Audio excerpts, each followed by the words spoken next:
Hozirda G'azo, Sudan, Sharqiy Turkiston, Hindiston va boshqa joylarda musulmonlar ustidan qilinayotgan zulmlar aslida bitta sababga borib taqaladi. Masalani ortiqcha murakkablashtirmasdan aytganda, buning sababi vahndir. Sahobalar Rasululloh sallallohu alayhi vasallamdan vahn nima deb so'raganlarida, u zot hubbud dunya va karahiyatul maut. Dunyo muhabbati va o'limdan nafratlanish deb javob berganlar.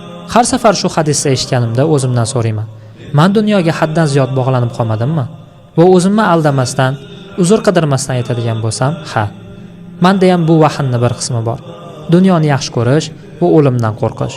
Shu holatni tuzatish uchun iymonimni mustahkamlashga, qalbimni oxiratga bog'lashga va Alloh bilan uchrashishni, sog'inish hissini tarbiyalashga harakat qilaman. Chunki bu vahnni yengishning yagona yo'li Allohga va oxiratga chin dildan ishonib bog'lanish hamda bu dunyodan ko'ra oxiratni ko'proq yaxshi ko'rishdir. Katta ehtimol bilan men siz bilan qayta ko'rishmasam kerak. Shuning uchun obuna bo'lib qo'ying.